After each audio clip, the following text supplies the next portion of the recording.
गुप्त साम्राज्य। गुप्त साम्राज्य का उदय 3री शताब्दी के अंत में प्रयाग के निकट कौशाम्बी में हुआ। गुप्त वंश का संस्थापक श्री गुप्त था।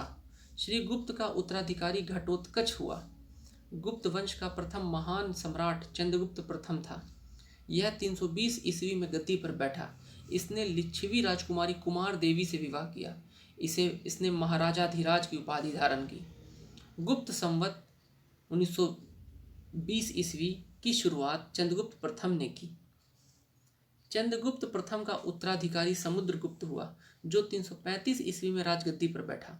इसने आर्यवर्त के 9 शासकों और दक्षिणावर्त के 12 शासकों को पराजित किया। इन्हीं विजयों के कारण इसे भारत का नेपोलियन कहा जाता है। समुद्रगुप्त का दरबारी कवि हरिसेन था। इसने इलाहाबाद प्रशस्ति लेख की रचना की। समुद्रगुप्त विष्णु का उपासक था। समुद्रगुप्त ने अश्वमेघ कर्ता की उपाधि धारण की। समुद्रगुप्त संगीत प्रेमी था। ऐसा अनुमान उसके सिक्कों पर उसे वीणा वादन करते हुए दिखाया जाने से लगाया जाता है। समुद्रगुप्त ने विक्रमांक की उपाधि धारण की थी। इसे कविराज भी कहा जाता था। समुद्रगुप्त का उत्तराधिकारी चंद्रगुप्त द्वितीय हुआ, जो 380 ईस्वी में राजगद्दी पर बैठा। चंद्रगुप्त सेकंड के शासनकाल में चीनी बौद्ध यात्री फाहियान भारत आया। शकों पर विजय के उपलक्ष्य में चंद्रगुप्त सेकंड ने चांदी के सिक्के चलाए। चंद्रगुप्त सेकंड का उत्तराधिकारी कुमार गुप्त प्रथम या गोविंद गुप्त हुआ। नालंदा विश्वविद्यालय की स्थापना कुमार गुप्त ने ही की थी। कुमार गुप्त प्रथम का उत्तराधिकारी स्कंदगुप्त हुआ।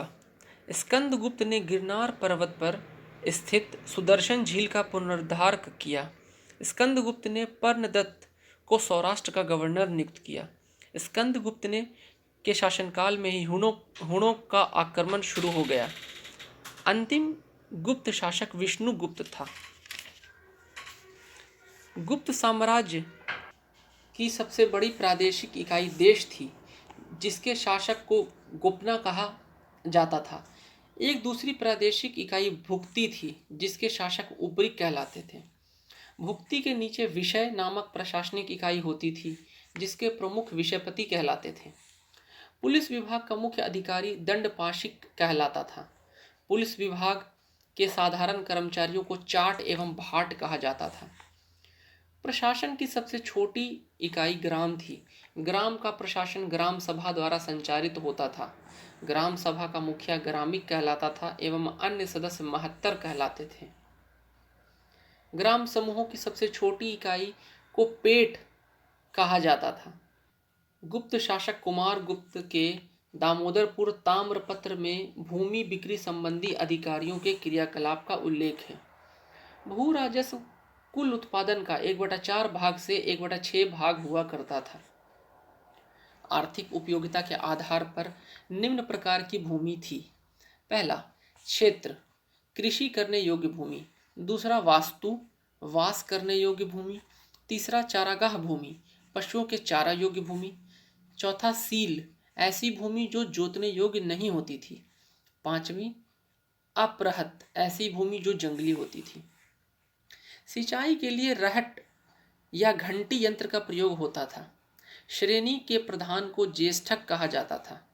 गुप्त काल में उज्जैन सर्वाधिक महत्वपूर्ण व्यापारिक केंद्र था। गुप्त राजाओं ने सर्वाधिक स्वर्ण मुद्राएं जारी की। इनकी स्वर्ण मुद्राओं को अभिलेखों में दिनार कहा गया है। कायस्थों का सर्वप्रथम वर्णन याज्ञवल्क्य स्मृति में मिलता है। जाति के रूप में कायस्थों का सर्वप्रथम वर्णन उष्णम स्मृति में मिलता है। विंध्य जंगल में शबर जाति के लोग अपने देवताओं को मनुष्य का मांस चढ़ाते थे। पहली बार किसी के सती होने का प्रमाण 510 ईस्वी के भानुगुप्त के एरन अभिलेख से मिलता है, जिसमें किसी भोजराज की मृत्यु पर उसकी पत्नी के सती होने का उल्लेख है। गुप्त काल में वैश्यावृत्ति करने वाली महिलाओं को गणिका कहा जाता था। वृद्ध वैश्याओं को कुट्टनी कहा जाता था। गुप्त सम्राट वैष्णव धर्म के अनुयायी थे तथा उन्होंने इसे राजधर्म बनाया था। विष्णु का वाहन गरुड़ गुप्तों का राज्य चिन्ह था। गुप्त काल में वैष्णव धर्म संबंधी सबसे महत्वपूर्ण अवशेष देवगढ़ का दशावतार मंदिर है। यह बेतवा नदी के तट पर स्थित है। अजंता में निर्मित कुल 29 गुफाओं में वर्तमान में केवल 6 ही शेष हैं, जिनमें गुफा संख्या 16 एवं 17 ही गुप्तकालीन है। इसमें गुफा संख्या 16 में उत्कीर्ण मरणासन राजकुमारी का चित्र प्रशंसनीय है। गुफा संख्या 17 के चित्र को चित्रशाला कहा गया है। इस चित्रशाला में बुद्ध के जन्म, जीवन, महाभिनिष्क्रमण एवं महापरिनिर्वाण की घटनाओं से संबंधित चित्र उद्धृत किए गए हैं। अजंता की गुफाएं बौद्ध धर्म की महायान शाखा से संबंधित है। गुप्त काल में निर्मित अन्य गुफा बाघ की गुफा है, जो ग्वालियर के समीप बाघ नामक स्थान पर विंध्य पर्वत को काटकर बनाई गई थी। चंद्रगुप्त सेकंड के शासनकाल में संस्कृत भाषा का सबसे प्रसिद्ध कवि कालिदास थे। चंद्रगुप्त सेकंड के दरबार में रहने वाले आयुर्वेदाचार्य धन्वंतरी थे। गुप्त काल में विष्णु शर्मा द्वारा लिखित पंचतंत्र को संसार का सर्वाधिक प्रचलित ग्रंथ माना जाता है। बाइबिल के बाद इसका स्थान दूसरा है। इसे 5 भागों में बांटा गया है: मित्र भेद, मित्र लाभ, संधि विग्रह, लब्ध प्रनाश, अपरीक्षाकारित्व। आर्यभट्ट ने आर्यभट्टियम एवं सूर्य सिद्धांत नामक ग्रंथ लिखे। इसी ने सर्वप्रथम बताया कि पृथ्वी सूर्य के चारों ओर घूमती है।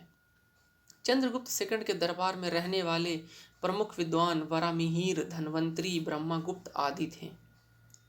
पुराणों की वर्तमान रूप में रचना गुप्त काल में हुई। इसमें ऐतिहासिक परंपराओं का उल्लेख है। गुप्त काल की राजकीय भाषा प्राकृत थी। गुप्त काल में चांदी के सिक्कों को रुपयका कहा जाता था। याज्ञवल्क्य, नारद, कात्यायन एवं बृहस्पति स्मृतियों की रचना गुप्त काल में ही हुई। मंदिर बनाने की कला का जन्म गुप्त काल में ही हुआ। सांस्कृतिक उपलब्धियों के कारण गुप्त काल को भारतीय इतिहास का स्वर्ण युग कहा जाता है। गुप्तकालीन प्रसिद्ध मंदिर: विष्णु मंदिर, तिगवा, जबलपुर, मध्य प्रदेश में स्थित। शिव मंदिर, भुमरा, नागौदा, मध्य प्रदेश। पार्वती मंदिर, नैना कुठार, मध्य प्रदेश। दशावतार मंदिर, देवगढ़, ललितपुर जिला, उत्तर प्रदेश। शिव मंदिर, खोह, नागौद, मध्य प्रदेश। भीतरगांव मंदिर, भीतरगांव।